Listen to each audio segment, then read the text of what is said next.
नमस्कार, आप देख रहे हैं हेडलाइंस न्यूज। दिन भर की ताज़ा खबरों के लिए अभी सब्सक्राइब करें, साथ में बेल आइकन भी प्रेस कर लें। खबरों में आगे बढ़ने से पहले वीडियो को लाइक जरूर करें और अपने दोस्तों के साथ ज़्यादा से ज़्यादा शेयर करें। और आप किस राज्य शहर से न्यूज देख रहे हैं, कमेंट में जरूर लिखें। राष्ट्रपति रामनाथ कोविंद ने शनिवार को कहा है कि शिक्षा क्षेत्र में डॉक्टर बी.आर. अम्बेडकर के योगदान और समर्पण को याद करने के लिए 7 नवंबर को देश भर में विद्यार्थी दिवस के रूप में मनाया जाना चाहिए। उन्होंने कहा है कि डॉक्टर अम्बेडकर से जुड़ा हर कार्यक्रम सद्भावपूर्ण और समतावादी समाज के दृष्टिकोण को साकार करने के लिहाज से एक प्रेरणा है। उत्तराखंड और गोवा की सभी विधानसभा सीटों और यूपी में दूसरे चरण के लिए चुनाव प्रचार शनिवार शाम 6 बजे थम गया। इन इलाकों में 14 फरवरी को वेटलैंड जाएंगे और यहां पे उत्तराखंड में सभी 70 विधानसभा क्षेत्रों में मतदान होगा, जबकि गोवा में 40 विधानसभा सीटें हैं। यूपी में दूसरे चरण में 55 सीटों पर मतदान हो रहा है। यूपी में 14 फरवरी को पश्चिमी उत्तर प्रदेश रुहेलखंड के 9 जिलों की 55 सीटों पर मतदान होना है। जिन जिलों में मतदान होना है उनमें सहारनपुर, बिजनौर, मुरादाबाद सहित अन्य 55 जिले शामिल है। भारतीय जनता पार्टी के अध्यक्ष जेपी नड्डा ने शनिवार को कहा है कि उनकी पार्टी के नेतृत्व वाला गठबंधन विधानसभा चुनाव जीतता है तो माफिया और नशीले पदार्थ से मुक्त एक नया पंजाब बनाया जाएगा और राज्य को विकास रास्ते पर लाया जाएगा। उन्होंने दावा किया है कि भाजपा के लिए सत्ता लोगों की सेवा का माध्यम है। बालचौर और रूपनगर में चुनावी सभाओं के दौरान नड्डा ने 1984 के सिख विरोधी दंगों पर सत्तारूढ़ कांग्रेस पर निशाना साधा। उन्होंने आरोप लगाया कि दंगों में कांग्रेस सदस्य शामिल थे। भाजपा के राष्ट्रीय अध्यक्ष ने कहा उनके हाथ खून से रंगे थे। उन्होंने मानवता को शर्मसार कर दिया। कांग्रेस ने स्वतंत्र भारत में ऐसी स्थिति पैदा कर दी जहां एक भाई दूसरे भाई के खिलाफ खड़ा हो गया। तेलंगाना के मुख्यमंत्री के चंद्रशेखर राव ने प्रधानमंत्री नरेंद्र मोदी से शनिवार को अपील की कि वह कांग्रेस नेता राहुल गांधी के खिलाफ कथित टिप्पणी के लिए असम के मुख्यमंत्री हेमंत बिस्वा शर्मा को हटाए। राव ने शर्मा के बयान के लिए उन पर निशाना साधते हुए कहा है, मोदी जी, क्या यही हमारी भारतीय संस्कृति, क्या यही वेदों, महाभारत, रामायण, भगवद गीता में सिखाया गया है? मैं भाजपा अध्यक्ष नड्डा जी से प्रश्न करता हूँ, क्या ये सही हमारी संस्कृति है? उन्हें माफी मांगना ही चाहिए। पश्चिम बंगाल से भारतीय जनता पार्टी के राष्ट्रीय कार्यकारिणी सदस्य अनिर्बान गांगुली ने शुक्रवार को तृणमूल कांग्रेस के नेतृत्व वाली राज्य सरकार की आलोचना की और आरोप लगाया कि मुख्यमंत्री ममता बनर्जी 2016 में सत्ता में आने के बाद से पेगासस का इस्तेमाल कर रही है।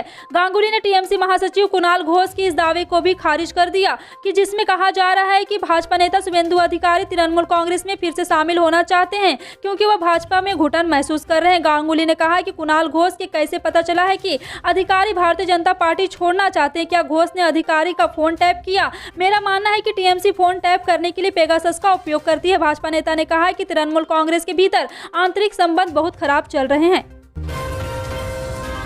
कर्नाटक हिसाब विवाद मामले को लेकर देश भर में लोग सड़कों पर उतर आए हैं। मामले पर कर्नाटक हाई कोर्ट की ओर से दिए गए फैसले का विरोध हो रहा है। इसी बीच उत्तराखंड के मुख्यमंत्री पुष्कर सिंह धामी ने एक बड़ा ऐलान कर दिया। सीएम ने कहा है कि राज्य में बीजेपी की सरकार बनते ही समान नागरिक संहिता लागू करने की प्रक्रिया शुरू कर दी जाएगी। उत्तराखंड सीएम धामी ने कहा है कि सीएम पद की शपथ लेने के तुरंत बाद हमारी सरकार समान नागरिक संहिता का मसौदा तैयार करने के लिए एक समिति बनाएगी। सीएम धामी का दावा है कि यह कानून भाईचारे को बढ़ाएगा और महिला सशक्तिकरण को मजबूती मिलेगी। साथ ही उत्तराखंड की संस्कृति और पर्यावरण की रक्षा करने में मदद मिलेगी और यह जरूरी भी है।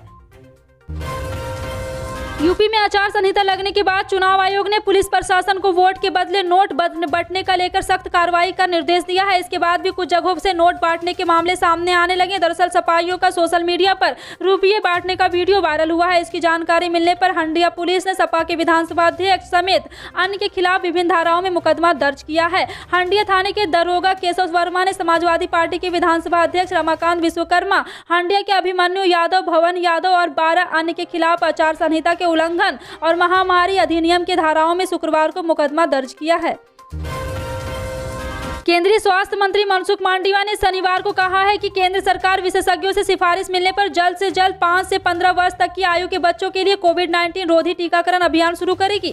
मांडविया ने कहा है कि विशेषज्ञों के समूह ने अभी तक इस आयु वर्ग के टीकाकरण पर कोई सिफारिश नहीं दी। केंद्रीय मंत्री मनसुख मांडविया गुजरात के गांधीनगर में भाजपा द्वारा आयोजित एक कार्यक्रम में भाग लेने यहाँ आए थे। उन्होंने एक संवाददाता सम्मेलन से कहा है कि कब और किस आयु वर्ग के टीके को खुराक देनी है, इसका फैसला वैज्ञानिकों के समूह की सिफारिश के आधार पर लिया जाता है। हमने एक सप्ताह के भीतर एहतियात समूह के लिए उसकी सिफारिश को लागू किया था। लखीमपुर खीरी हिंसा मामले में आरोपी और केंद्रीय मंत्री अजय मिश्रा टेनी के बेटे आशीष मिश्रा को हाई कोर्ट से जमानत मिल गई। हालांकि जेल से रिहाई में अभी वक्त लग सकता है। मीडिया रिपोर्ट के मुताबिक कोर्ट ऑर्डर में धाराओं को लेकर क्लेरिकल मिस्टेक को लेकर पेंच फंस गया है। कोर्ट ने बेल ऑर्डर पर हत्या और साजिश की धाराओं का जिक्र नहीं किया है। बताया जा रहा है कि बेल ऑर्डर को संशोधित करने के लिए आशीष मिश्रा के वकीलों को अर्जी देनी पड़ेगी। इस वजह से उनकी रिहाई अगले सप्ताह ही संभव है।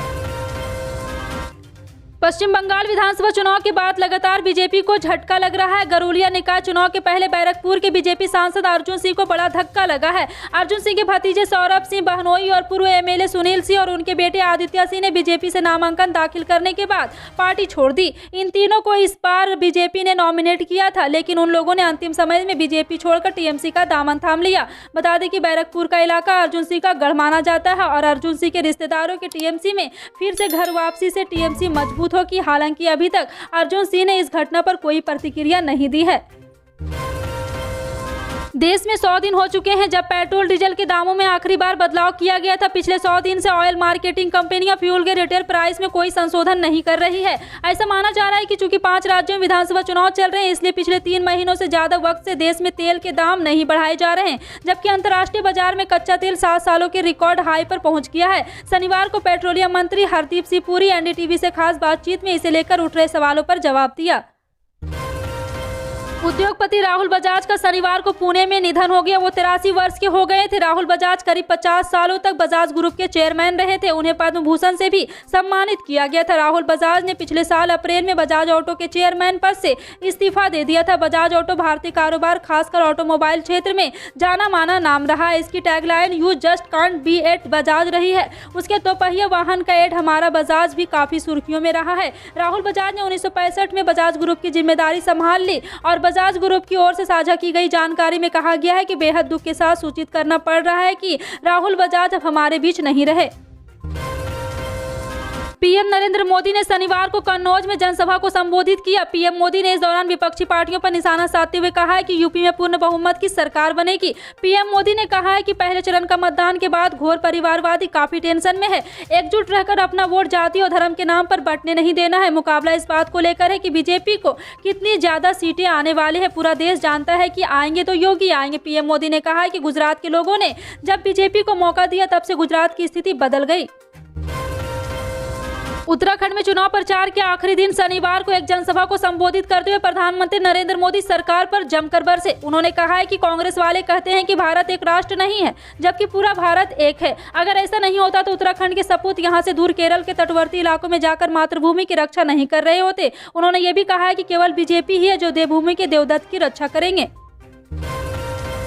उत्तर प्रदेश के बाराबंकी जिले की 6 विधानसभा सीटों पर राजनीतिक सरगर्मियां तेज है और हर रोज समीकरण बन बिगड़ रहे हैं। जनता का मूड जानने के लिए आज तक की टीम शुक्रवार को जैतपुर विधानसभा में पहुंची। यहां दलित और मुस्लिम आबादी में भारतीय जनता पार्टी और समाजवादी पार्टी से इतर कांग्रेस भी अपना जनाधार मजबूत रखती है। सिद्धौर नगर पंचायत के पूर्व चेयरमैन और समाजवादी पार्टी नेता हकीम अली बादशाह ने कहा है कि यहाँ लड़ाई सपा और कांग्रेस में होगी। बीजेपी तीसरे नंबर पर रहेगी। इस सीट से कांग्रेस ने तनुज पुनिया, सपा ने मौजूदा विधायक गौरव रावत और बीजेपी ने अम्बरीश रावत को टिकट दिया है। इन तीनों के बीच त्रिकोणीय मुकाबला हो सकता है।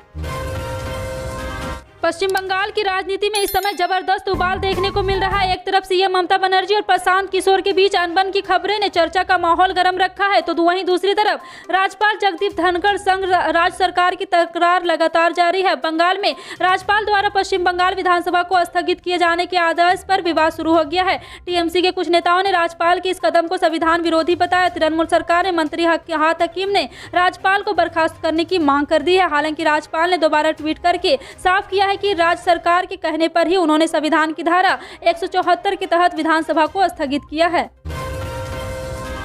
पंजाब चुनाव से पहले शिरोमणि अकाली दल के संरक्षक प्रकाश सिंह बादल ने दिल्ली के मुख्यमंत्री अरविंद केजरीवाल पर निशाना साधा है। उन्होंने कहा है कि केजरीवाल पंजाब के लोगों से एक मौका मांग रहे हैं, उसके बाद देश के लोगों से प्रधानमंत्री के लिए मौका मांगेंगे। बादल ने कहा है कि अरविंद केजरीवाल झूठे वादे, झूठा प्रचार करके पंजाब में सरकार बनाना चाहती है, जबकि अकाली दल पहले ही लोगों के लिए काम कर चुकी है। प्रकाश सिंह बादल शनिवार को चुनाव के लिए लंबी के गाँव में लोगों को एड्रेस कर रहे थे और जब उन्होंने कहा कि शिरोमणि अकाली दल आपके अपनी पार्टी है और हमेशा आपके साथ रही है, इसलिए अकाली दल को वोट दें। कर्नाटक का हिजाब विवाद पूरे देश में चर्चा का विषय बन चुका है और बात कोर्ट तक भी पहुंच चुकी है। हिजाब मामले में हाल ही में मुस्कान खान का वीडियो सोशल मीडिया पर तेजी से वायरल हुआ है, जिसमें एक लड़की कॉलेज में हिजाब पहनकर अल्लाहू अकबर के नारे लगाती दिखती है। तो वीडियो के वायरल होने के बाद कुछ लोगों ने मुस्कान का समर्थन कर उसकी हिम्मत की तारीफ की, तो वहीं कुछ ने कॉलेज में हिजाब पहनकर आने वाली लड़कियों की जिद की आलोचना की। इस बीच सोशल मीडिया पर कुछ पोस्ट देखने को मिले जहाँ ऐसा दावा किया गया है कि मुस्कान खान को सलमान खान और आमिर खान तुर्की सरकार के साथ 5 करोड़ रुपये देंगे। फिलहाल आपका इन सभी खबरों पर क्या कहना है, कमेंट सेक्शन में टाइप करके जरूर बताएं। पल पल की अपडेट जानने के लिए जुड़े रहें आप अपने हेडलाइन न्यूज के साथ। मिलते हैं अगली बड़ी खबर में, तब तक के लिए जय हिंद।